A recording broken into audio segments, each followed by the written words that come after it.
Hoy vamos a hablar el receso, un detenimiento que la iglesia tuvo. Siguió la iglesia, pero sin funcionar. Pero era iglesia, pero dejó de funcionar como iglesia. No obtuvo un miembro más. Así que vamos a verlo. Vamos a hacer un repaso donde lo dejamos la semana pasada, primera carta a los Corintios, capítulo 1, verso 30. La iglesia comenzó de esta manera. El apóstol Pablo dijo en el verso 30, mas por él estáis vosotros en Cristo Jesús, el cual nos ha sido hecho por Dios, número 1, sabiduría, justificación, santificación y redención, para que, como está escrito, el que se gloría puede gloriarse, pero es en el Señor.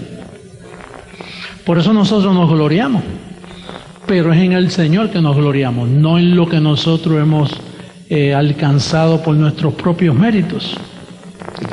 Así que así comenzó la iglesia y luego esto no se aceptó.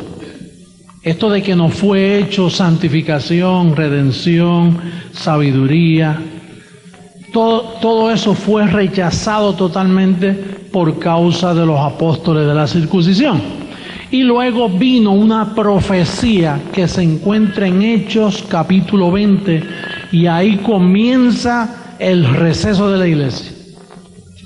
Mira lo que dice Hechos capítulo 20. Este es un libro histórico que se escribió donde Pablo, se habla de Pablo también, pero en el verso 17, capítulo 20, verso 17, dice: enviando pues desde Mileto a Efeso, hizo llamar a los ancianos de la iglesia. Cuando vinieron a él les dijo: vosotros sabéis cómo me he comportado entre vosotros todo el tiempo, desde el primer día que entré en Asia, sirviendo al Señor con toda humildad y con muchas lágrimas, y pruebas que me han venido por acechanza de los judíos.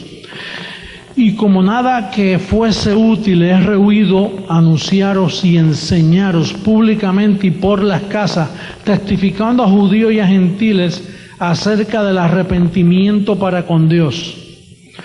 Él usa este término porque en la historia estaba todavía fresquecito él hablando, enseñando. Pablo iba en crecimiento, ¿no? Luego después él dijo que Dios le dio el ministerio de la reconciliación, que es opuesto a arrepentimiento. Dice: ahora, verso 22, ahora he aquí ligado yo en espíritu, voy a Jerusalén, sin saber lo que allá me ha de acontecer, salvo que el Espíritu Santo por todas las ciudades me da testimonio diciendo que me esperan prisiones y tribulaciones. Pero de ninguna cosa hago caso, ni estimo preciosa mi vida para mí mismo, con tal que acabe mi carrera con gozo y el ministerio que recibí del Señor Jesús, para dar testimonio del Evangelio de la ley de Dios. De la gracia de Dios. Y ahora he aquí, yo sé que ninguno de todos vosotros en quienes he pasado predicando el reino de Dios, el reino no es fuera de la tierra. Él predicaba el reino con la gente, porque el reino de Dios es para con gente que tiene carne y hueso. Dice: verá más mi rostro. Por tanto, yo os protesto en el día de hoy que estoy limpio de la sangre de todos, porque no he rehuido anunciaros todo el consejo de Dios. Por tanto, mirad por vosotros y por todo el rebaño en que el Espíritu Santo os ha puesto por obispos, para apacentar la iglesia del Señor, la cual Él ganó por su propia sangre. Porque yo sé, aquí está la profecía. Esto es una profecía. Yo sé que después de mi partida entrarán en medio de vosotros lobos rapaces, que no perdonarán al rebaño.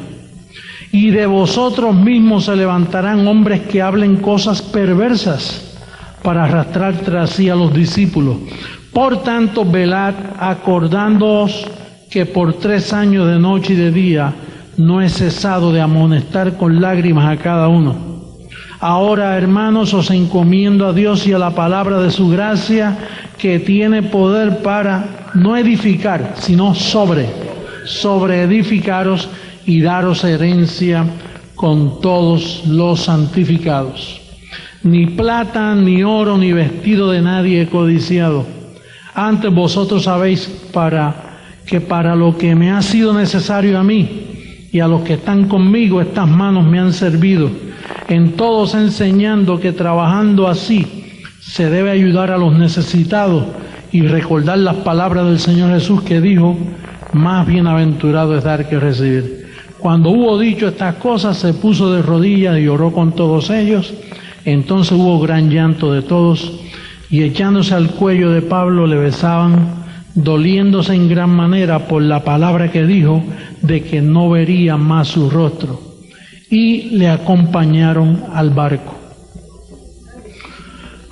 Esta es la historia de un hombre que Dios escoge para escribir un fundamento, y por más que trabaja y trabaja y trabaja, no logra alcanzar nada.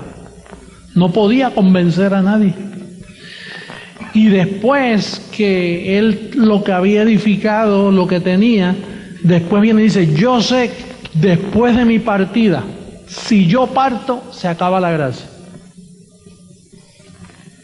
Una vez el apóstol sale, se acaba la gracia. No se puede predicar más gracia, porque eso es un don que lo capacitó solo para pensar en eso, en la gracia. Y de hecho aquí dice: ni oro ni plata, hasta con las manos yo he trabajado. Aunque por otro lado, él dice que tú no le puedes poner bozal al buey que trilla. Es honesto que él viviera del altar. Lo que sucede es que tenía tanta persecución que todo el dinero que entraba se lo llevaban los apóstoles de la circuncisión. Entonces él tenía que trabajar con sus manos para mantener a los que estaban con él, porque él tenía un grupo de personas. Ahora, aquí nos dice y nos habla bien claro que la razón por la cual estamos entendiendo la gracia ahora era porque él mismo profetizó que después de su partida no se iba a predicar más la verdad. Dice que de ellos mismos entrarían lobos rapaces que no perdonarían al rebaño, y que los esclavizarían, iban a esclavizar a la iglesia. Por eso, si usted nota en Gálatas, busque a Gálatas capítulo 2 para que usted vea cómo ellos esclavizaban y no perdonaban al rebaño, y de dónde venían los que hacían este trabajo. Estamos ahora hablando de educación cristiana. Con esta educación no hay mucha emoción, sino que hay información, pero te va a ayudar para que no te engañen, para que tú sepas la historia. Una vez tú tienes conocimiento de la historia, tu fe está más anclada, está más cimentada el por qué existe un ministerio como este hoy. Ahora, en Gálatas capítulo 2, mira cómo dice el apóstol en el verso 4, mira cómo dice: y esto a pesar de los falsos hermanos introducidos a escondidas, que entraban para espiar nuestra libertad que tenemos en Cristo Jesús, para reducirnos ¿a qué? A los cuales ni por un momento accedimos a someternos, para que la verdad del Evangelio permaneciese con vosotros. Pero de los que tenían reputación de ser algo, lo que hayan sido en otro tiempo, nada me importa. Dios no hace acepción de personas. A mí pues los de reputación, nada que. O sea, Pablo nos está dando aquí las evidencias de dónde sale el engaño. Los que venían ¿de dónde? De Jerusalén. ¿Y a qué venían? A espiar la libertad que tenemos en Cristo Jesús. Usted nunca venga aquí a espiar nada. Porque el que espía en medio de un ambiente como el nuestro es para reducir esclavitud. Aquí cada uno lleva su propia carga. El apóstol Pablo predicaba la libertad gloriosa, pero de Jerusalén los apóstoles escuchaban. Oye, ¿qué es lo que enseña el apóstol ese? Oye, se parece a nosotros hoy, ¿verdad? Que por ahí preguntan, ¿y qué es lo que te enseñan ahí? Si ahí no te prohíben, si ahí no te dan mandamientos, ¿cuáles son los requisitos de membresía? Los requisitos de membresía es ser escogido, creer, sellado con el Evangelio, el Espíritu Santo de la promesa. Pero por causa del daño que tenían los apóstoles en su mente por causa de Moisés, ellos enviaban creyentes a escondidas. O sea, que venían y se hacían parte de la congregación. Y si tenían que decir, bendecido con el creyente Abraham, lo decían. Porque el propósito de ellos era espiar. Cumpliéndose la profecía que dijo Pablo, después de mi partida, van a entrar lobos rapaces que no perdonarán al rebaño. Tenemos el cuadro claro de lo que el Señor nos está mostrando. ¿Y de dónde venían esos que iban a reducir la iglesia a esclavitud? De Jerusalén. ¿Y qué había en Jerusalén? Los 11 apóstoles, Pedro, el jefe de la circuncisión. Por eso el mundo entero ha sido reducido a esclavitud.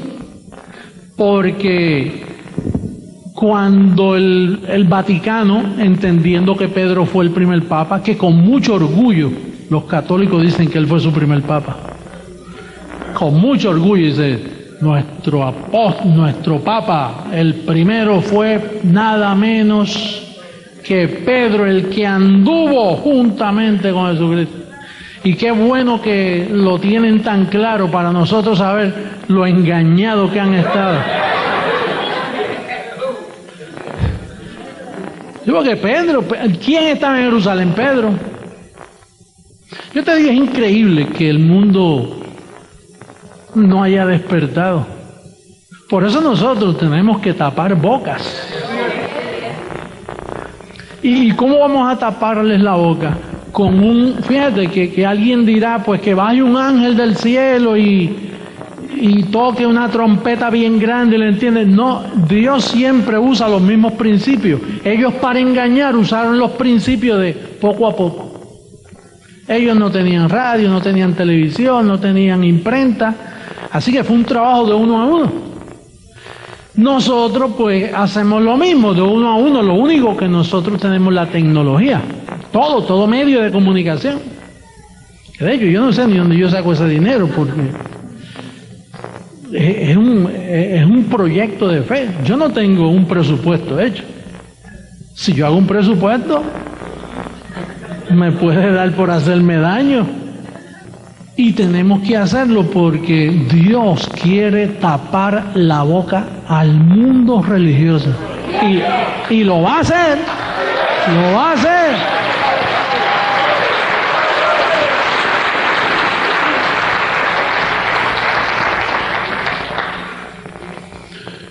Por eso la gente no entiende la división que nosotros hacemos de las 14 epístolas de Pablo.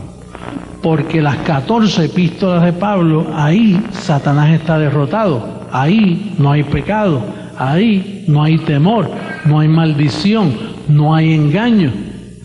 Y esas 14 epístolas son las que decodifican la verdad. Yo antes pensaba que todos los libros de Mateo en adelante era parte del Nuevo Testamento. ¿Cuántos pensaban así? O sea, yo dividí el Viejo Testamento, fue hasta Malaquías. Entonces cometí el error de coger esos 27 libros y meterlos en la olla y hacer el batido. Y yo juraba que estaba en la verdad. Y todo el pueblo protestante jura que ese es el nuevo pacto y entonces se lo beben. El problema son los efectos. Los efectos son bien dañinos.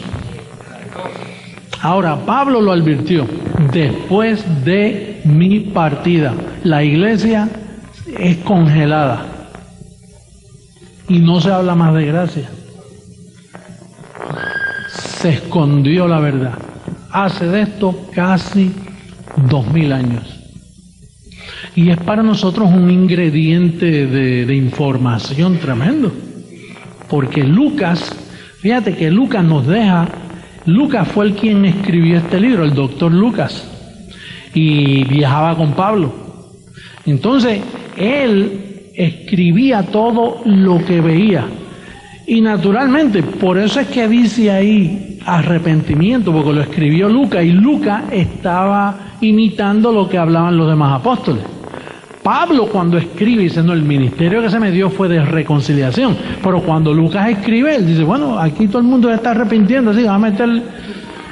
Y escribía como podía, pero él no fracasó en dejarnos la información escondida. Todo esto está escondidito por ahí. Fíjate la condición de ellos. Vamos a Hechos de nuevo. Capítulo 21, en vez del 20, porque eso, en el 20 está la profecía de que la iglesia iba a ser engañada. Entonces, en Gálatas nos dice que de Jerusalén venían falsos hermanos para reducirnos a esclavitud. Pero en el próximo capítulo, Lucas nos da más evidencia. Mira lo que dice el verso 17, 21-17. Cuando llegamos a ¿dónde? Y entonces dice aquí en el verso 17: cuando llegamos a Jerusalén, los hermanos nos recibieron con gozo. Quiere decir que ya le llamaban hermanos. Eran convertidos. Y entonces mira quiénes estaban, mira quiénes estaban reunidos allí. Y al día siguiente Pablo entró con nosotros a ver a quién. Ese es Santiago, el hermano de Jesús de Nazaret personal, hijo de María. Pesó 7 libras cuando nació.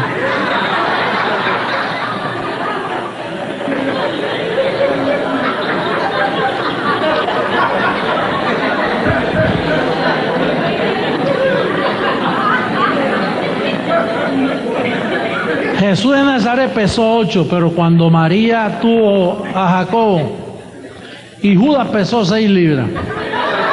No el Iscariote, Judas, el hermano de Jesús, porque ya tuvo más hijos. Esa mentira que le han vendido al pueblo católico de que María solo tuvo a Jesús, pero si era casada no podía tener más hijos. Honroso sea en todo el matrimonio, y ya tuvo más hijos. Pero los católicos te ven el día, no, que solo fue Jesús, que él no tuvo más hermanos. Ella tuvo varios hijos y Jacobo era uno de ellos. Y entonces estaba allí Jacobo y se hallaban reunidos todos los ancianos. Quiere decir que Pablo llegó a este grupo de creyentes en Jerusalén. Y cuando llegó Jacobo, el que escribió el que le llaman Santiago, que era el vicepresidente, el asistente de la circuncisión. A Pedro se le encomendó el evangelio de la circuncisión y Jacobo era el asistente. Pues allí llegó Pablo, y tan pronto llegó Pablo, mira lo que los llamados cristianos le recomendaron a Pablo. Mira cómo dice, verso 21 en adelante, mira cómo dice, del 21, capítulo 21, verso 21. Pero se les ha informado en cuanto a ti, que enseñas a todos los judíos que están entre los gentiles a apostatar de Moisés, que eso es malo. Para Jacobo era malo. Para el hermano de Jesús, los llamados cristianos de Jerusalén, estaba mostrándole una queja. Tú le estás enseñando a los judíos a apostatar de Moisés. Dice, diciéndole que no circunciden a sus hijos, y ellos son líderes de la circuncisión. Y Pablo está diciendo, nos dicen que tú dices que no circunciden. Dice, ni observen las costumbres. Tú dices que no hay que tomar la Santa Cena, que no hay que comulgar, que no hay que bautizarse. Es una queja que le presentaron. Dice, verso 22, ¿qué hay pues? La multitud se reunirá de cierto, porque oirán que has venido. Haz pues esto que te decimos. Hay entre nosotros 4 hombres que tienen obligación de cumplir voto. Tómalos contigo, purifícate con ellos y paga sus gastos para que se rasuren la cabeza. Esa es la recomendación de los apóstoles al apóstol Pablo. Por eso cuando él dijo que mas por él estáis vosotros en Cristo Jesús, que nos ha sido hecho sabiduría, santificación, ellos no entendieron. Al contrario, mira lo que le decían a Pablo: rasúrate la cabeza, tienes que guardar las costumbres, purifícate. Cuando Pablo dice que él está completo en Cristo, ahora él tiene que purificar con rituales judíos. Dice, tómalos contigo, purifícate con ellos y paga sus gastos. Oye, cobran por esas cosas, ¿viste? Es como para bautizar al niño que cobran, ¿verdad? Para que se rasuren la cabeza, y todos comprenderán que no hay nada de lo que se les informó acerca de ti, sino que tú también andas ordenadamente guardando la gracia. ¿Guardando qué? ¿Tú sabes lo que hablar le decía a Pablo? Pero eso es una vergüenza lo que le hicieron a Pablo. Decirle para que todos piensen que tú andas ordenadamente guardando la ley. Y es una vergüenza para este montón de hispanos que están cayendo en el judaísmo de los grupos mesiánicos. Entonces tienen un individuo que empieza a leer apellidos. Si tú eres Torres con S y no con Z, posiblemente tú eres de la tribu de Benjamín.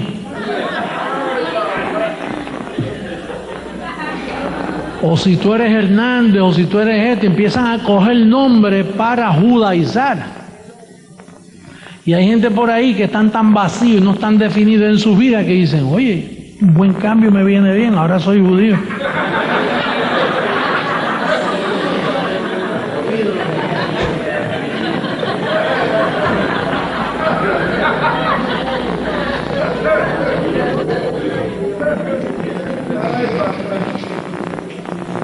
Entonces, el receso de la iglesia, para que tú tengas nota y memoria, está en Hechos 20, donde acabamos de leer, para que tú sepas que ahí Pablo profetizó la salida de él, que él ahí terminó, ahí la iglesia terminó, fueron engañados, fueron reducidos a esclavitud.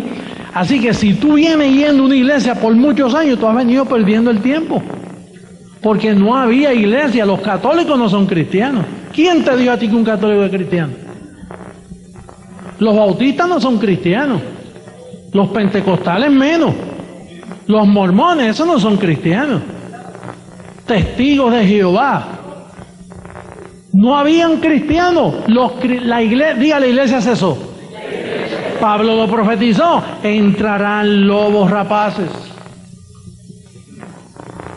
Entonces, el comienzo de la iglesia está en 1 Corintios 3:10. Ahí reabre la iglesia. Dios se profetiza de que la iglesia iba a abrir.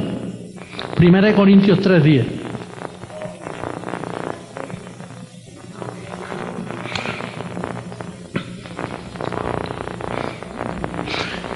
Bueno, 4:5 y después 3:10.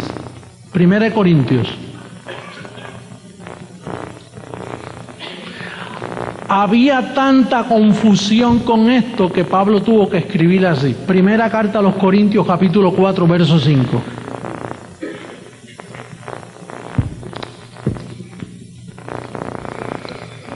Así que, ahí estamos todos. Así que, no juzguéis nada antes de tiempo. Había confusión. se regó de que Pablo profetizó, de que había algo malo, de que habían matado a Pablo, porque ellos no solo le dieron dificultad, sino que lo mataron. Los 11 apóstoles que quedaron, incluyendo a Matías, que sabrá Dios era un criminal, no sé, ellos planificaron matar a Pablo y lo mataron. Y eso ponía en duda muchas cosas, porque decían, bueno, ¿y en qué pasamos? Pablo dice, no juzguen antes de tiempo. Va a llegar un tiempo en la historia donde se va a juzgar todo. Y mira lo que dice, así que no juzguéis nada antes de tiempo, hasta que venga el Señor, el cual aclarará también lo oculto. ¿De qué? Porque tiniebla fue lo que entró a la iglesia. Al reducirlo a esclavitud hubo tinieblas, que nadie conocía la verdad. Dice, el cual aclarará también lo oculto de las tinieblas y manifestará las intenciones de las mentes, de los corazones. Y entonces cada uno recibirá su alabanza de Dios. Quiere decir que toda esa duda de 2000 años, cuando el Señor viniera con un ministerio como este para aclarar. ¿Qué yo hago esta noche? Aclarando cosas que no se habían aclarado. Por eso entendemos que este ministerio es la venida del Señor en información, porque hay diferentes etapas de esa venida: información, transformación. Y luego esto Isaías lo profetizó también. Pero vamos a 1 Corintios 3:10. Mira lo que dice el verso 10. Ahí mismito dice, conforme a la gracia de Dios que me ha sido dada, yo como perito arquitecto puse el fundamento. Quiere decir que los apóstoles no pusieron ningún fundamento. Porque si ellos hablaban de Cristo, y ahora Pablo, que llega después, dice, yo como perito arquitecto puse el fundamento, el cual es Jesucristo. Entonces, yo me imagino que algún amigo de Pablo hubiera dicho, te olvidaste de Pedro. Yo estoy seguro que él le hubiera dicho, ¿qué es Pedro? Si ese hombre no ha puesto nada aquí, al contrario, eso es lo que hace engañando. Porque él apareció como un abortivo. Ya los apóstoles trabajaron y habían evangelizado su evangelio falso por toda Asia. Pero entonces después, que Pablo aparece después, dice, bueno, yo soy el perito arquitecto. Yo puse el fundamento. Fíjate, él no dice yo puse la iglesia. Él no pudo levantar la iglesia. Él lo que dejó fue el fundamento de la iglesia. Y entonces profetiza entonces de mí. Dice, y otro edifica encima, pero cada uno mire cómo sobreedifica. Si yo tengo un montón de líderes a nivel mundial y a nivel local que ellos miran, ellos no se atreven a edificar, ellos sobreedifican y miran con mucho cuidado cómo sobreedifican. Por eso cuando ellos se paran aquí y hablan, ellos están sobreedificando. Porque si ellos no dicen algo que yo he dicho, entonces no están mirando cómo sobreedifican. Si le añaden, entonces no están mirando cómo sobreedifican. Y todos ustedes tienen que sobreedificar diciendo lo mismo para mantener la unidad del Espíritu.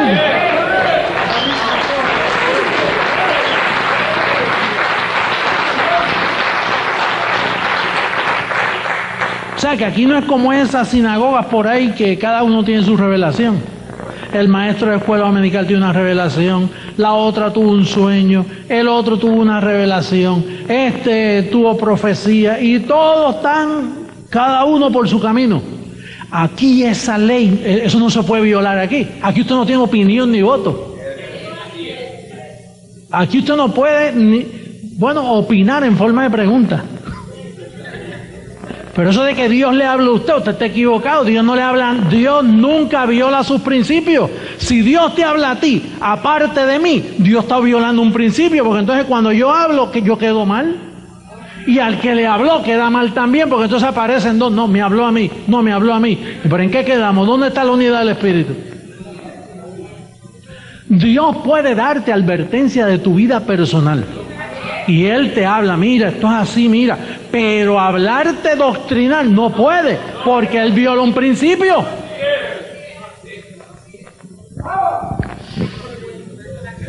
Isaías 54 y terminamos.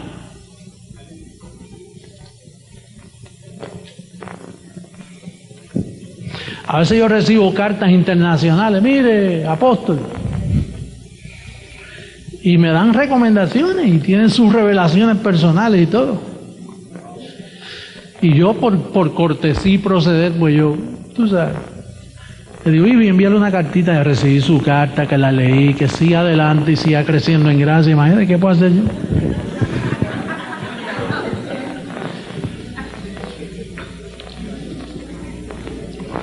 Hay otros que tienen sus propias epístolas.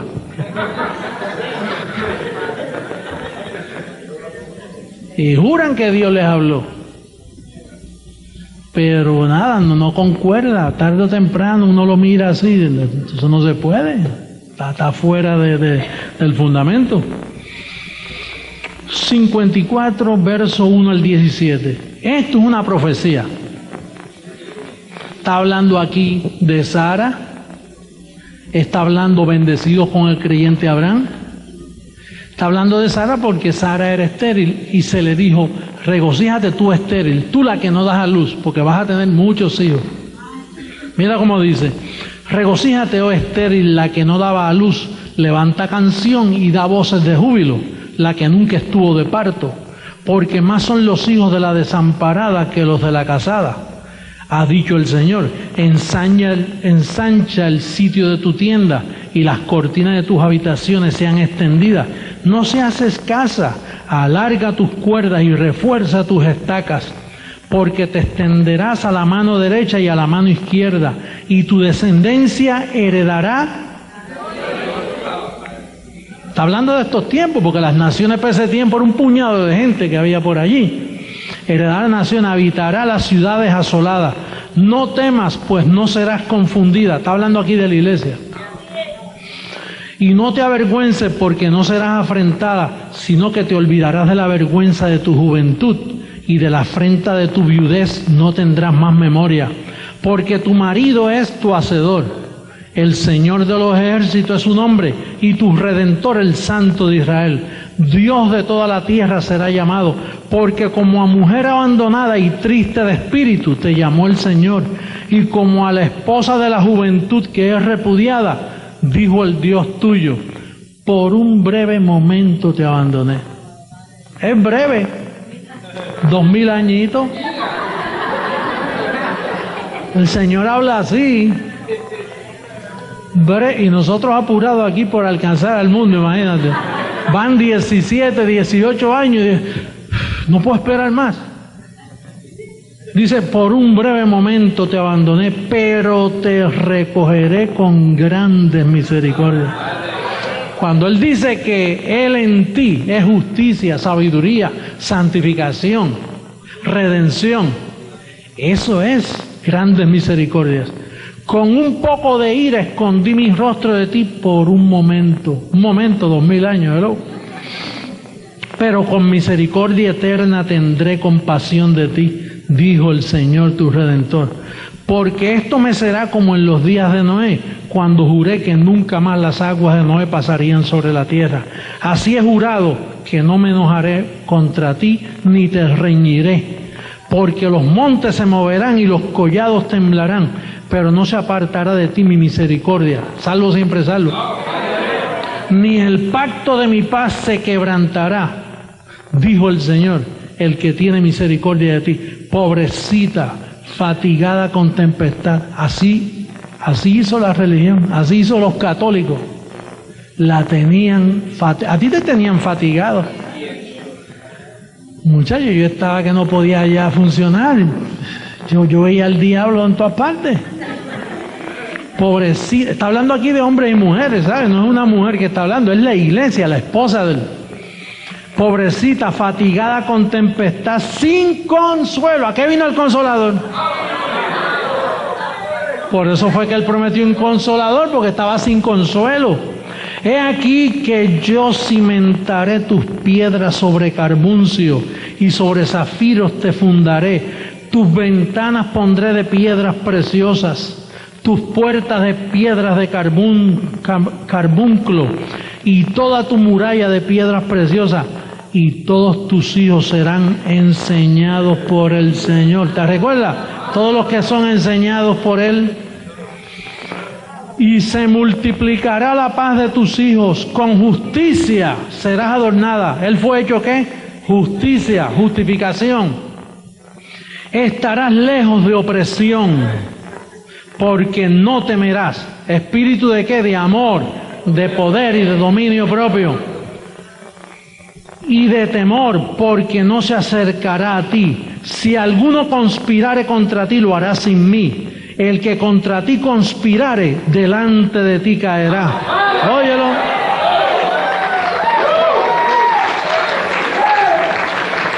He aquí que yo hice al herrero que sopla las ascuas en el fuego y que saca la herramienta para su obra. Y yo he creado al destruidor para destruir. Ninguna arma forjada contra ti prosperará. Y condenarás toda lengua que se levante contra ti en juicio. Esta es la herencia de los siervos del Señor, y su salvación de mí vendrá, dijo el Señor. Oye,